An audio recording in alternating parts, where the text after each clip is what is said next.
I feel like, as you know, ADHD can be debilitating in a few ways, but it's kind of like, I don't know, most of the parts of my life that are really impacted in a negative way are like work related. Like I can structure my own life to work with my ADHD, whereas like the, you know, corporate structure I can't necessarily affect. Right. Yeah. And there are like some really great benefits, I feel like, especially from like a creative and innovative and like, there's like so many different positives to it, so it's not like a negative thing, but yeah, like with school and like work, like you said, can be a challenge. Yeah, I definitely feel that. It's definitely like one of those double-edged swords. That's where I feel like people make the assumption, talking about ADHD now, in case we're back in the podcast. Yeah, well, you talked about it earlier, so. Yeah, people will like classify certain, there's a lot of like kind of neurodivergent stuff that's like, are these really like disabilities, quote unquote? It's more like, this is just the way some people's brains are, and we have structured society in a particular way that maybe it's incompatible with these kinds of people, rather than it being like a disability for them. Yeah. It's just like, we have decided that to get things done, we're going to meet up at a certain time every day. Whereas like people that evolved since the beginning of human history didn't have to deal, like, time is a relatively new invention of humanity. Like, obviously time exists in the real world, but like us paying attention to it and making it like as big a deal as we do, rather than just like, oh, it's nighttime, I'm going to go to sleep. Oh, it's morning, I'm going to wake up. Like, you know, these kinds of things. And even that, I've heard scientists really wonder if humans have always gone to sleep and woken up in the same ways. Apparently there's a lot of records of early human history of like people doing things in the middle of the night.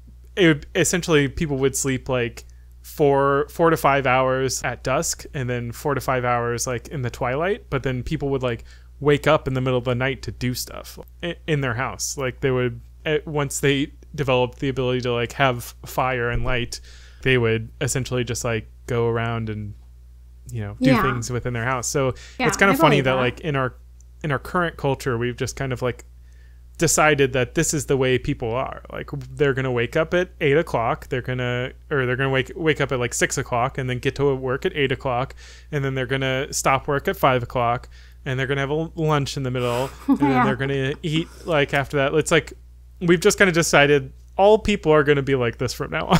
Just so that we can have like a standard person that can show up at a job and do a task. And it's more like, not all people necessarily work that way. Yeah. And I would venture to say like a lot of people don't work that way, but I understand like how some people can and do, and it makes sense for them. But yeah, I mean, everybody's brains are meant to work differently for different reasons. So we can't all be the same. It's like a system that most people can adapt to in some form, but just some people are just built for it and they succeed. Like what we generally call like type A personalities. It's like, they just like really mesh with the way society is set up. And then, you know, the further out you go, like out into probably where you get to like extreme autism and Asperger's kind of stuff. It's like, oh, well, these people, that's where we started to be like, oh, they have a disability. It's like, well, maybe not. Maybe they just act differently than, they're just really incompatible with like the way society is currently structured. I mean, as long as they're able to still be a functioning adult that contributes to, like their own well-being mainly, and can work well in society. I think that like when it starts to impede, not like in a structured like, you know, now Western way of society. I'm just talking about like just not being a drain, I guess, in some way, and putting themselves or others at risk, I guess. Like I don't see any problem with people having differences, you know, to that point. Yeah, and I mean, there's no like hard line. I mean, what we define as like functional, like of a disability, like autism, for example, can also be like, okay, well, that's you know, they're unable to do basic things for themselves. But like there's a lot of other, I think, kind of like formats of thinking, like going back to type A personalities, like where that can go so far as it's not functional anymore, is like people who are like Too I would obsessed. guess like extremely OCD, for example. It's like these kind of people, they are super structured and like you know, desire structure to the point where they almost can't function. Right. Like if something's out of order or something's like not happening exactly the way that they need it to happen, like their world starts to like crack and fall apart, and they just like can't make it to the kitchen to cook something for themselves because they're stuck flicking the light on and off or something, you know? Yeah, It's that's basically what a disability or a disorder is. The main distinction is just that whatever it is impeding your quality of life or your ability to function in everyday life. Like if it's impeding on your life, then that's kind of something that needs to be either addressed or looked at in some way. But I think in a way people have kind of been messed up by the idea of germ theory, and like once we figured out like how diseases work, and I mean even before like we even knew about germ theory, like there was this idea that, you know, you would be sick, right? And like something was like directly malfunctioning. Like there was a virus that you have, or a bacterial infection, or you have cancer and there's like cells growing where they shouldn't be. And there's this idea that like something's wrong that needs to be fixed.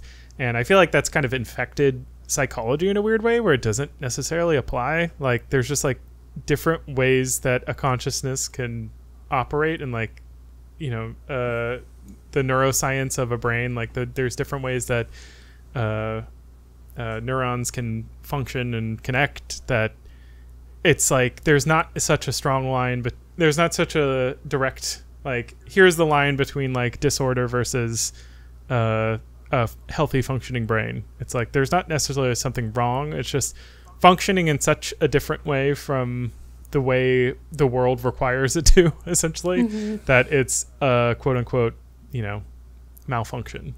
Yeah, it's definitely abnormal. Just that distinction, really. It's just, it's not typical. But who's normal? Typical. Well, I mean, I'm just saying, like, I would say that maybe normal is not the right word, but typical. How the majority of people function and work and are able to do certain things. I think everything's like, I agree with you in the fact that there should be more gray areas and more sliding scales of what's considered acceptable, especially in societal norms and whatnot. But there is something to be hold of, like, the typical normal, the majority of how things function, because ultimately that's how people, I'm saying society uses that as like, okay, we're starting from this marker. Yeah. And then we have created like an efficient system that works like this, and like I said before, like most people can adapt to relatively easily. Yeah. And it's not like the outliers are necessarily bad or negative or, you know, dysfunctional, just that it's outside of the statistical average. Yeah. So yeah, I get what you mean. Yeah. Yeah, definitely the case. It's everything. I feel like with, like it was kind of saying with diseases and germ theory and all that, it's like we think of that kind of stuff as very binary, whereas I feel like everything within the brain, every disposition, everything is, like you said, on a sliding scale or a spectrum. It's just a lot more like, I think in a way nobody is the average. Like there's probably one or two people out there that are just like the most average person in every regard. But could you imagine? You know what? They might be very boring. Yeah, I was gonna say nobody would find very interesting or actually want to work at their company or something. They probably were like, oh, we need you to be a little more like, you know, creative or have that spark. And what that really means is you're freaking weird in some way. Like, there's something about you that like is abnormal. And I think most people have that. Is like, it's funny to think that most people are abnormal when it's like, wait, what's normal then? Yeah. It's not, it's because everybody has a different thing, right? That's like the thing that they're abnormal in a weird way, and they have this think that they're just like really off to one side of a sliding scale, whereas like most people are right in the middle. Yeah, or they fall within some kind of... Yeah, so it's actually quite normal to be that way. It's just sucks when it happens in a way that's like, okay, well, this actually makes it really difficult for you to work and exist in the world or society. Not even necessarily society, like you said, like even feeding yourself or something like that can sometimes become a problem. Yeah, which is just unfortunate, but it's just the reality. But I think even this generationally, it's starting to expose that those standard ways of living and working and everything. I mean, already in just the last like 10, 15 years, the way that people work and the way that people do their everyday today stuff has changed so much to allow for like way more flexibility, way more work from home, way more do your own pace, that kind of thing, because I think people have started to become like, we really can't work within these constraints. Like most people probably feel constrained and unable to do their best. And they've shown that at work too. Like businesses do better when they allow for, more freedom in their employees, where they treat them more like a valuable employee versus just like a workhorse or something like that. They have less sick days when they're given more vacation,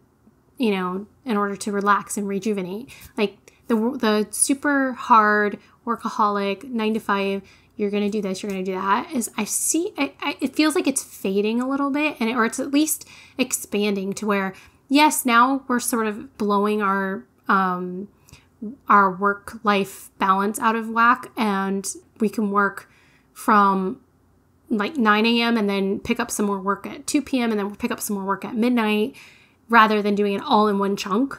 And that can be sort of dysregulating, and it could present problems. So I think it's still working itself out, but I do think that original like structured way of life is starting to fade a little bit, or like at least adapt. And that's probably because, like you said, everybody's a little bit abnormal, not abnormal, but what's the word? Like, and, they have their own, they're on that scale, they're on that spectrum. No one is exactly the same. Nobody thinks and works the same way. So yeah, it's probably really difficult for like the majority of people to have the exact same type of life, where they're like, wake up at 6 a.m., work out, go to work, come home, cook dinner. Like that structured life isn't, I would even say, for most people. But I mean, that's just from everybody's, who knows, maybe. Yeah, got something in their life that's a little different than everybody else. They got to take care of their mom at 2 because like that's when she's available, and like that they need that thing or whatever. Like everybody's got like a weird circumstance that just like becomes difficult, and it's nice when you have the freedom to be like, look, for my life, like I got to take a 3-hour break in the middle of the day, and for a company just be like, okay, sure, just get your work done and you can do whatever you want. And it's like, wow, it's really, really, really liberating. It does, I think, as we shift and change and reshape the environment of work, it, as much as it opens up stuff for the worker, it also opens up, like you said, new ways to potentially be exploited or something. If it's like, hey, could you come in at 8 o'clock? It's like, you're working from home. What's the problem? You just turn on your computer. Like, I think there is the potential for that. But thankfully, I think workers are doing a good job of like sticking up for themselves and more and more, and like being like, hey, I need more time, which is good, because I think it's natural for, managers and companies and stuff to think very short term, honestly, with, oh, well, I need this thing done, or I need this person like right here to do this thing. Like even when, they're trying to pull people, a lot of companies trying to pull people back into office, it's like, well, I need this person here to work on this thing. But like, I feel better when they're like right here and I can like tell them what to do and like whatever. But like you said, that has longer term effects that are negative, that somebody, who's managing, or even a company who's like trying to justify their their lease on this building isn't thinking about when they make the short-term decision to be like, yeah, let's get these workers to do something that they aren't going to like in the long term. it's like that's actually going to make your business less productive and less profitable, like overall. Yeah. And also on the flip side, I feel like there is potential for a lot of growing pains from the employee's perspective of somebody who wants more of a flexible lifestyle, but they're not. Because one of the benefits to having a structured job and a 9-to-5 job, and which you learn from going to school, usually that's part of like the school process, is sort of learning to have goals and being able to finish things on time, or like within a certain period of time, and like actually building responsibility and work ethic and all of these things. And when you throw all of that, like, I guess I'm saying like some people aren't used to or aren't very good at bossing themselves and taking care of like their own responsibilities. And sometimes some people aren't there yet. They haven't learned that, because school certainly doesn't teach you that. They teach you the opposite. They teach you somebody's going to be there to be on your butt and like help you out. And, like you really need to learn to, because you don't want as an employee to start manage your own life. Yeah. Like take advantage of your employer either. Like, you don't want to say, oh yeah, I'm working, I'll get to that. And then you're like working from home and you're like, oh, I don't want to get up right now, so I'll get up at 2. And then you run out of time to do whatever it is that you needed to do. Or I don't know, like there is that potential downfall. But I think the main thing is just appreciating your employees. If you're the employee, just appreciating the like flexibility that you're given, and like still having structure, and not just saying like, oh, well, I don't want to work at all, I don't want responsibility, because I've seen that a lot too with things coming up was like, oh, I just want to have a life where I don't have to work, basically. And it's starting to become, that's the dream. Yeah. It's starting to become possible, I guess, in some ways, like especially if you're able to monetize your fun. But that's not like as attainable, especially right away. So what are you going to do until then? How are you going to live and grow and support yourself? And you still need to, So I'm just saying, like, I can see it moving in a direction where it's good, but at the same time, there's growing pains. We're still in the like figuring out how it all works and how it works good, and how both the employer and the employee can kind of get what they both need and still be successful and still, accelerate. But also back to the neurodivergent thing, I was just saying, like you were saying, there's a lot of minds out there that are innovative and they create so much. Like Elon Musk is one of those where it's like your brain doesn't necessarily function the same, but it's still like extraordinary what they can do with that if they're given the freedoms to do it and like the encouragement to do it, and not made to feel like they're not a valuable member of society, I guess. Yeah. Yeah. So I agree. Yeah. It would be nice if there was a place for everyone. I guess there's just the logistics of like, how do you do that? But I think it's kind of an interesting tie together. It's like people necessarily not wanting to put in work. I think what it really is like not wanting to work for someone, a company, or like work for somebody else's, desires. Because like at one point, up until for most of human history, I would say there was stuff that needed to get done in a community, and then like you were probably pretty good at doing one of those things, and then they were like, hey, you should do that as your job, and then like you would start apprenticing and then like start working as that thing, and then like the community would respect you and uplift you for that, and you would in turn give back to them your expertise, and that was like you became known for like a person who was good at this thing, and then like that kind of started growing, and we started having industrial revolutions and stuff, and to the point where people just kind of started to become more like cogs in a machine. And a lot of workplaces, people don't feel very like they're really providing any concrete value, and nobody is giving them praise for anything they really do, but beyond like, hey, good at that report. Good job. Yeah, and you're very replaceable too. So if you don't perform to their standards, then it's like, okay, I'll just find someone else. Yeah, so I think and I think there's an efficiency to that, obviously, and there's something to the capitalistic system that we've set up that does work really well in like creating certain advancements and doing working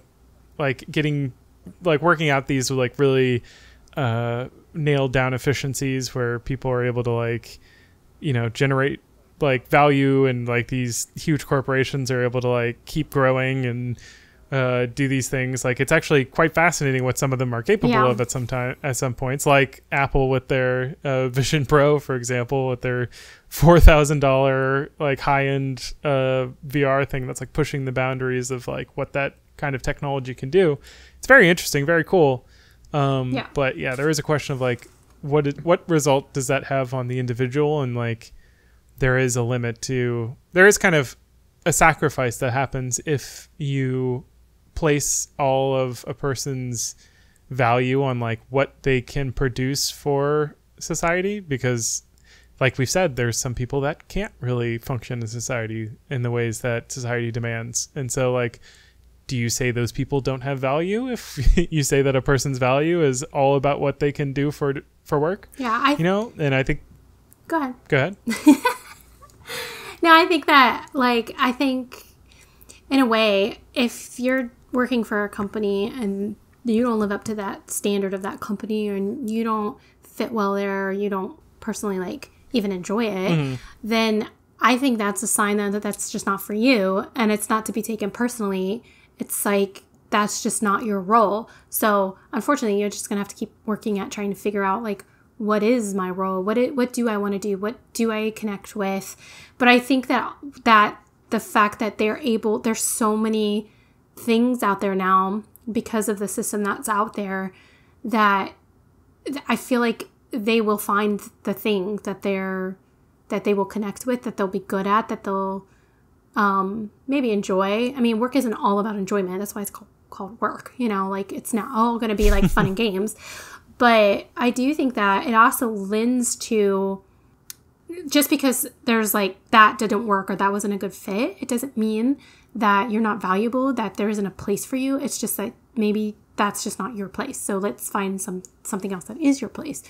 And I do think that there actually is quite a lot of opportunity out there for people like that. It's just might not be what they originally had in mind, but that could be a good lesson, a good like, when it's a failure, people could take it as a failure, or they could take it as an opportunity, is what I mean. It's like to find out something else, or start their own thing. I think, if there's not something specific out there, like you can create your own thing in the system. So once you have the capital to do so, but I mean, I think that's really, really good advice for like the current system and the way it's set up. I think that it would just be really cool if we weren't necessarily tied to that, and being able to like, the dream, right, is to have like just be able to do what you want to do from the get-go and put in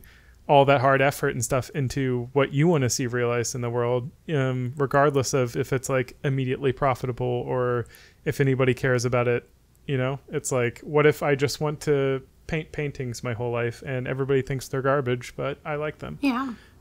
It's kind of like, it would be really nice if there was a world where that kind of thing was possible. Obviously, like, that doesn't really work right now because we need like things of value to keep society rolling. And like, I think capitalism has a place in like kind of it, like finding what those things are and like keeping the ball rolling. But I don't know. I wonder if like there's some point in the future where, especially with like automation and AI and everything, that we could reach a point where people don't necessarily like, I want like the dream is like, I want everyone to lose their jobs and to like start living their life. Because I think like people will still work even if they're not forced to work. They'll just work on what they want to work on. Right. And it would be cool if people could just do that, and then like we can just decide to pick up and focus on the people doing the things that we love the most. And then like, you know, if it's like, hey, you know, no one likes your painting, sorry, and it's like, oh, okay, well, I'm still gonna do them because I like them. And it's like, cool, you can do that, and like you'll be able to eat and like have a place to live and stuff. Yeah. And you don't have to worry about that stuff. But you still have to earn you'd still have to earn some kind of income though, right? I mean, well, if I'm saying in a world where like AI is taking all our jobs and everything's automated, what is like, there is no income, there is no anything, like everything's already being produced.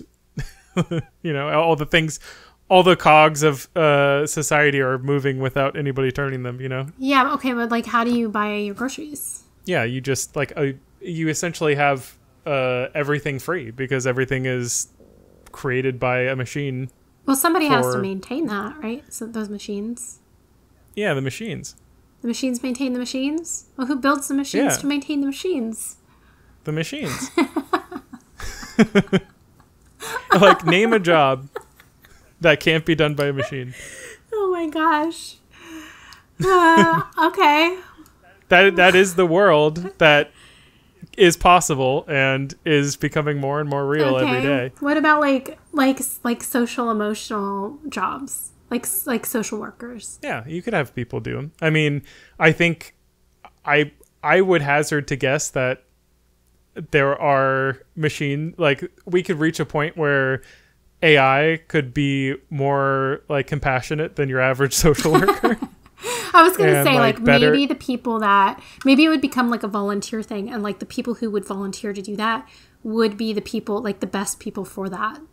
You know what I mean? Yeah. And that's sort of how I feel like that's kind of where I'm getting at with everything. Like, what if people just did what they wanted to do instead of like, oh my God, I got to earn a paycheck. And yeah, we kind of focused on like, hey, whoa, if this person's like really good at helping people in difficult situations to like, you know, get into a better way of living or something. It's like, that's a social worker, and we're going to like help that person like do that thing better, and make sure, you know, that they're getting the recognition they deserve for the great job they're doing. And then we can like focus on people that do it for like out of sheer passion. And I think those people are going to do a way better job at that thing because they love doing it, and they're not being like forced at the like, hey, if you stop doing this, we're going to stop feeding you and you're going to die. Yeah. I mean, because I can even see that now where there's so many positions and jobs and stuff where like people get into it initially because it's what they want to do, or they have these like high hopes or these utopian sort of like ideals about how the job's going to go, especially like compassionate or empathetic jobs.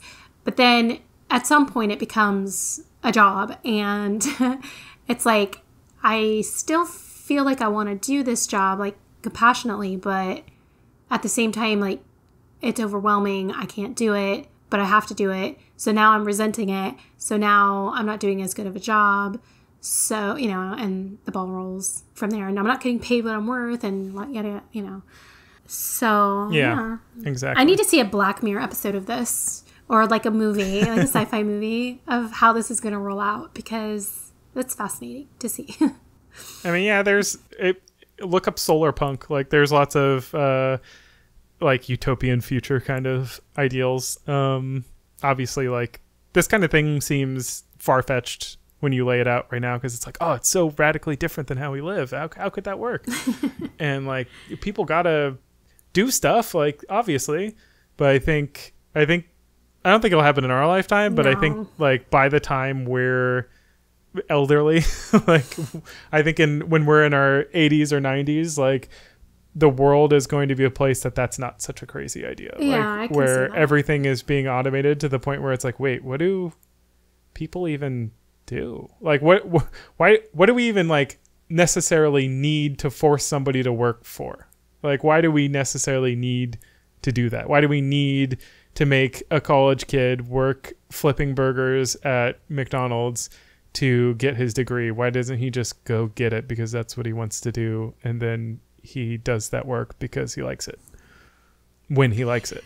Yeah. There's also the whole thing about, they're seeing it a lot right now with like the younger generation, and how there's just some indication that one of the not precursors, but I guess symptoms of it, with them being kind of restless, anxious, like more so than any other generation, very unhappy, depressed, etc.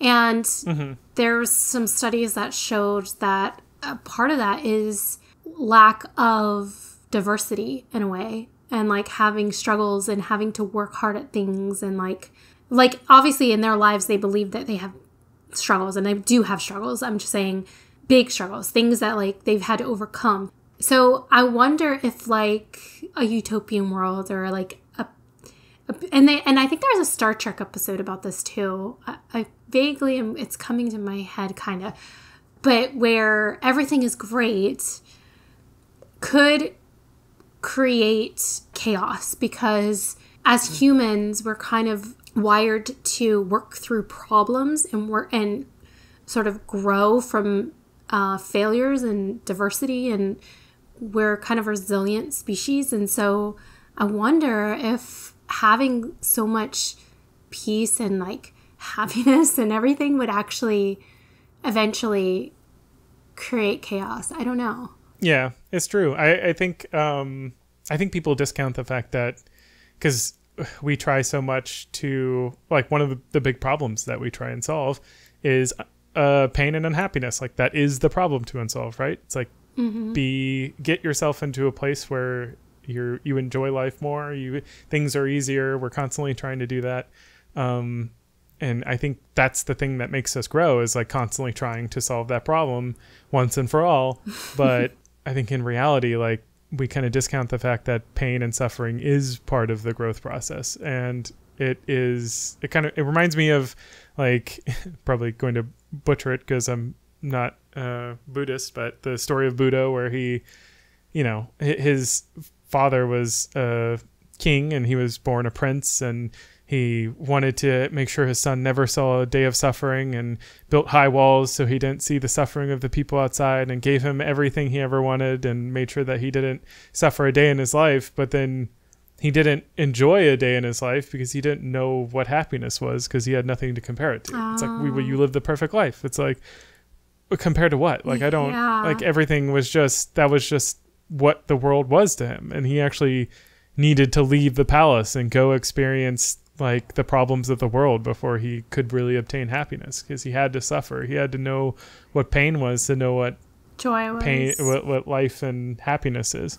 Yeah. So it was the kind of thing that I think it's sort of an oxymoron, because like we build society to protect and insulate us from pain and suffering, but in a weird way that kind of like stops us from growing, because we don't feel as much pain and suffering. And I think in a weird way there is an infinite amount of pain and suffering. Sure. And we just really, what happens is we just dial in more and more. And I think that's part of the frustration that people have with like modern society, but I think it's a feature, not a bug, in a weird way. Like, people are becoming more and more focused on smaller and more menial problems, but because we have the freedom to. Yeah.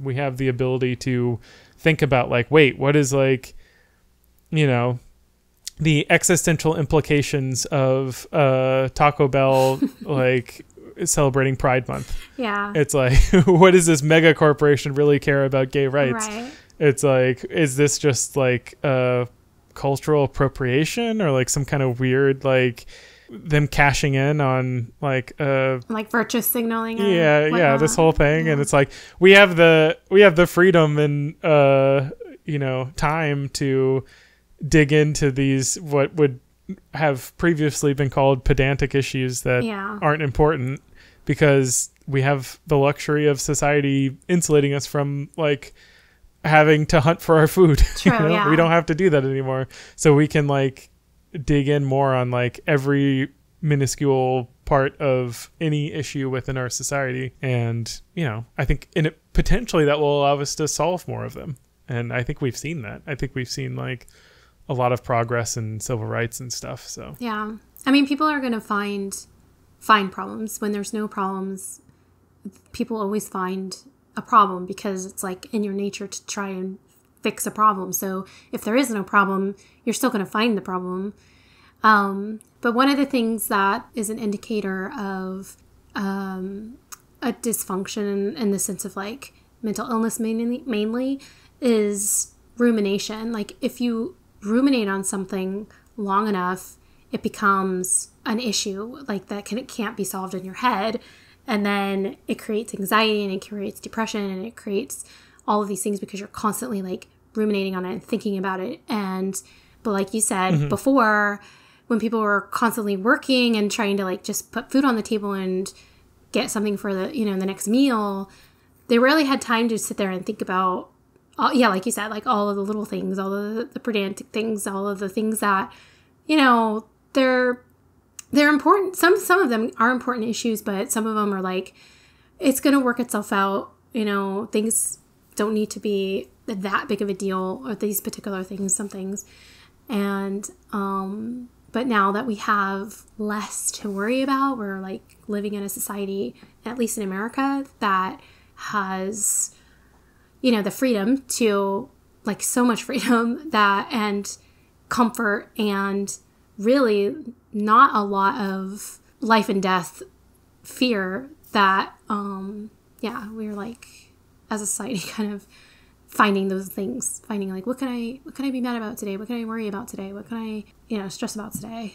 And it's unfortunate for a lot. I feel bad for, like, especially because a lot of these younger kids, like, they don't need to be worrying about these things. They don't need to be like, they need to be just having fun and being a kid, like, I feel like, there's time to worry about that kind of stuff later, things that for a child are not necessarily like, they have so much other things to worry about, being a kid. So I think it's definitely, I wouldn't say it's funny because, like, I think a lot of people in our society have kind of like weaponized this problem solving nature of humanity, and like you said, like, fed them problems in a way that basically gets them fired up and stays on their news platform longer, because we are feeding them issues that get them riled up and like make them want to like tune in and see the progress. What's happening tomorrow? Did we fix the problem? Oh no, wait, there's more problems. Now I'm even more worried and got to come in more. And same thing with like doom scrolling on social media platforms. Like, there's a million ways that this kind of stuff comes in, and I think in a certain way technology is preyed on, like, social media and all this kind of stuff is preyed on people's attention in this manner to basically, like you said, create rumination and create them focused on problems that they can't solve over and over again, so that if they come back to it in a syndicated way that's like, well, let's get back to this. Let's see if, like, this problem got solved by somebody today. It's like, well, no, it didn't. I'm so freaked out that I'm going to come back tomorrow, see if the problem's gotten solved.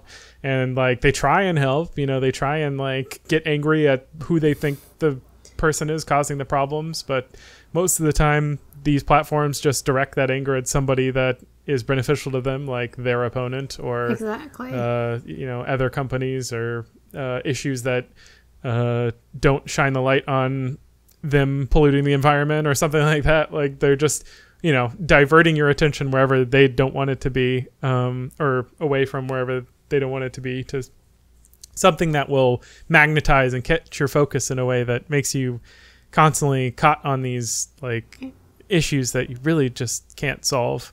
And I think that's definitely a problem, but it is, I think, a better problem to have than potentially, like, dying in the wilderness because you can't get food. So society is helping, but at the same time we need to, I think, do something to make sure that we don't get too far down the rabbit hole of trying to solve problems that we can't solve, and instead get focused on fewer problems that we can work on as a society, and mostly problems that are in your day-to-day life that you can actually affect and do, like, something positive about. That's a good way to put it. It's like focus on what you can do in your own way and don't feel like you have to change the whole world, especially as a young person, like a young, but everybody really.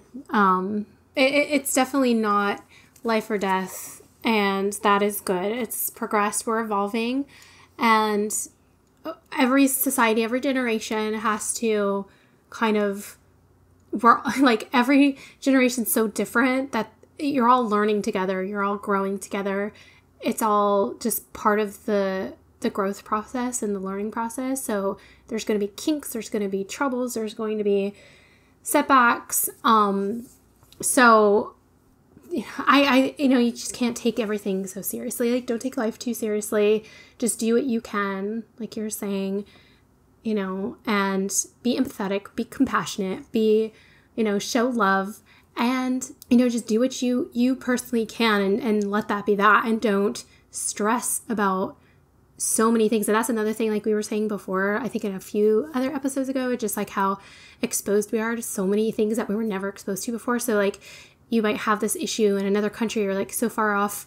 And while you do want to be compassionate and empathetic to that situation, really like that's just adding to a stress that you can't do much about or like anything about. So, it just feels so weighted, but focus on the things that you can do and focus on the joys and the love and the goodness of the world, because I think too much is like focused on the negative, and then it just seems like everything is so negative when truly, like, so many things are good. So many things are positive. So many things are wonderful.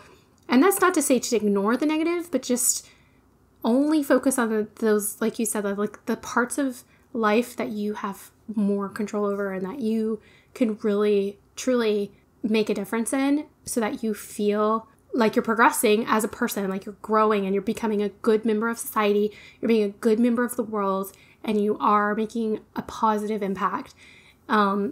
As much as you can, but without having to stress so much, like, I have to make a positive impact. I have to be this, like, wonderful, like, a person in the world that changes the whole thing. Like, you can be that eventually, maybe. Yeah. Maybe you can work up to that, but not today. So, I don't know. I think where it comes down, like, most difficult for most people is, like, where is that line? Like, where do I, because, there is things about the world that I want to change, whatever, like, and they could probably rattle off like 50 things, and probably half of them were just in the news today.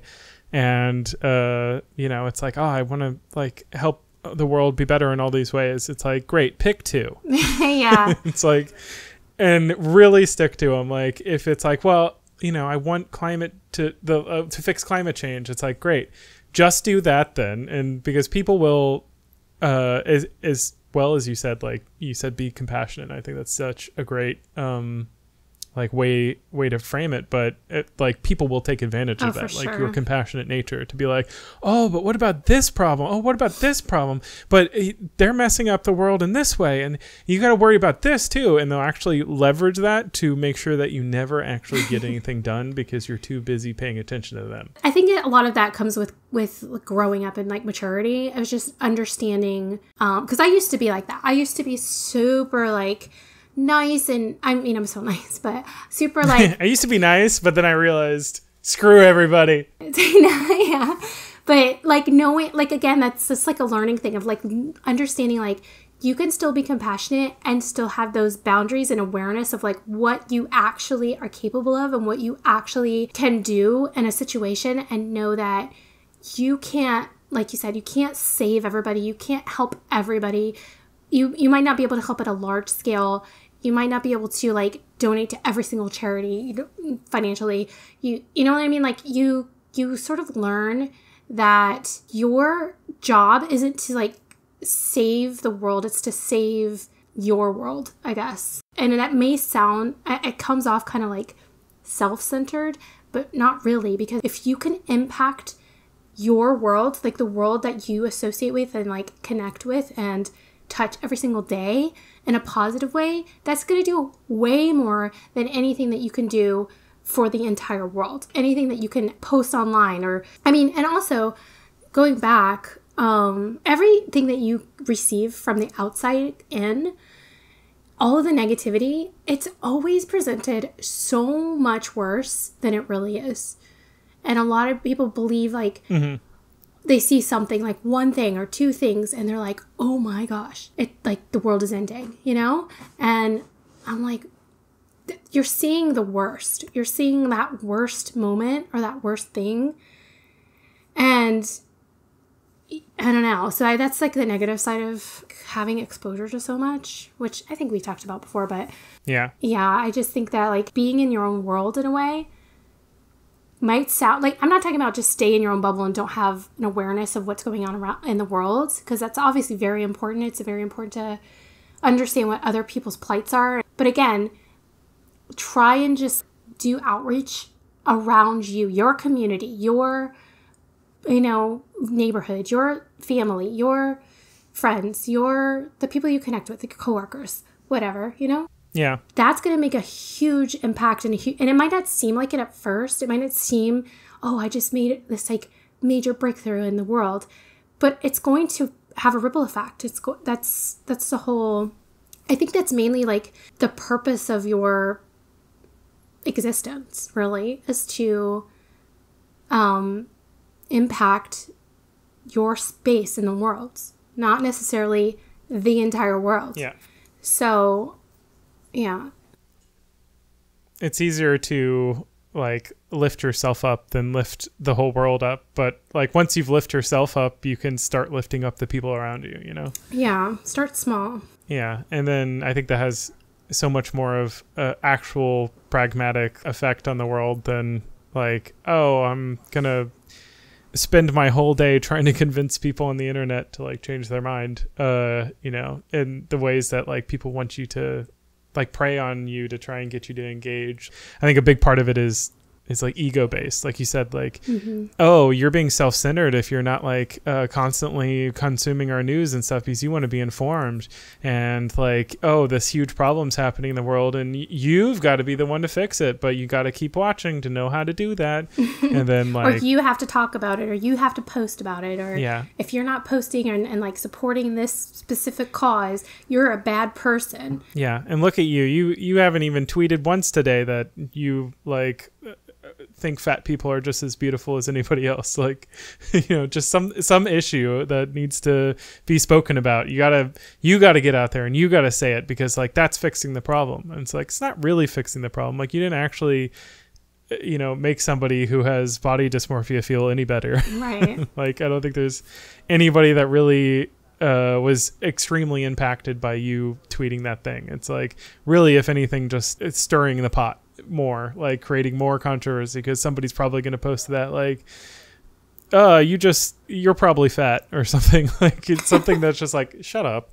Like it's just creating more of an argument and like confusion online, instead just like actually in the real world caring about people and being you know, generous to people. And to be able to do that, you have to be in a good place yourself. So secure your mask before helping others. Exactly. And you really have to take care of that mind of yours, because the mind is so fickle and so controlling of everything else that's going on in your body and your personality and how you present yourself to the world and how you treat other people and all of these things. So it's so important to just like protect it and like nurture it and be compassionate for yourself too, like first, because like you said, the more you care for yourself and make yourself good, that's going to project out every time you go out, every time you're around other people.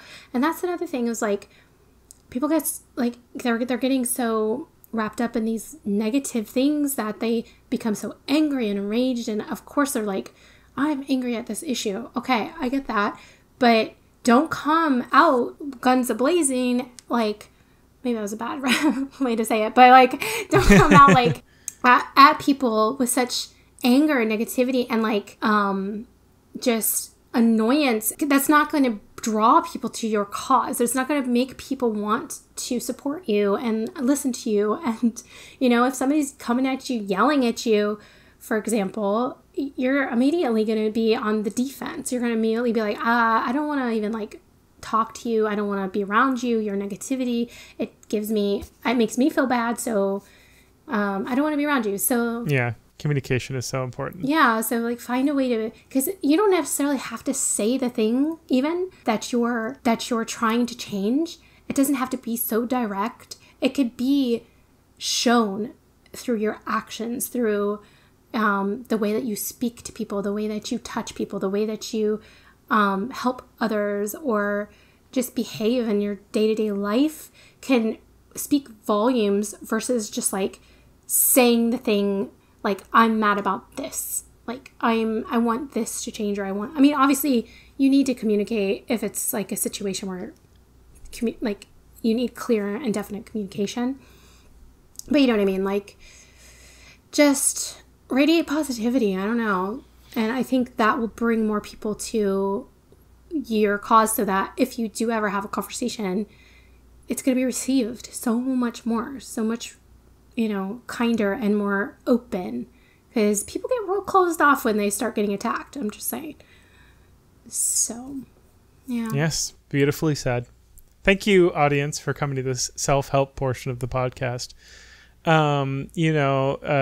out there, touch grass, but make sure to tune in next episode, because I've got 10 tips on how you can help change yourself for the better. So make sure to subscribe, God. Re-engage next week. Yeah, please re-engage. That's the other side of it. It's like once people do get into okay, well, I will improve myself, and then they get to the self-help circle where they're just be better. Ugh. Do better. No, I'm kidding. I would never say that. Like, do better. I hate that. Yeah. So stop stressing out. Yeah, just stop stressing out. I'm trying to just be happy, be positive. Peace, love, guys. Yeah. Easier said than done, all this, but I know. Yeah. It does help to kind of disconnect yourself and be more present in your own actual existence rather than the global existence of humanity. Totally. I think what we've learned is go camping, get a VR set, and submerge yourself in disconnecting from the world. Try if there's any cause that you really need to fight right now, it's trying to get 3D virtual videos. Virtual videos for your meditation. 360 videos in your VR as a VR environment. Yep. And your camping environment. Oh, you don't even have to go camping anymore. Exactly. I just take off the headset and I'm back at home. That is a joke. You need to go camping, guys. Get out. Please. Go into the woods. Take off the VR headset every now and then. Go outside, touch grass, actually look at it. Hug a tree. Yeah. Blow kisses to all the animals. Be nice. Don't hug your neighbor. That would be really weird. I mean, if you ask first and they say yes, even still, then great. But they'll probably think you're pretty strange and say no. Right. But try to do something nice for someone. Something other than touching them. All right. Well, we'll see you next time. We'll be way more summer vibes because summer's here. We're going to be going on our trip to the beach. And when we come back, we'll be tanned, happy, vitamin D overload, and we'll be raring to go. So, come back. We'll see you next time. Bye. Bye. So long, pretty well, pip, pip, cheerio, we'll be back soon. I like how we parented the audience there. We always do. I don't know how we always end up in parent mode, but... All right, folks, here's how to live your life. I know. Who am I to say it? Mike and I got in an argument this morning and before work, and I was so worked up, and I'm thinking, why am I so angry right now? That is killing my whole day vibe. I need to stop. Yep. It's always easier said than done. You think, oh man, it'd be great if we all just acted in X way. Meanwhile, I'm sure there's people that have figured out awesome ways to live that I couldn't even realize. Yeah. But I don't know. I try every day to live a little more like I want to, and encourage other people to do the same. That's really good advice. How you would want to do something nice for your future self. Like do something to get closer to living your future. I don't know what I'm trying to say. I love you. Bye-bye.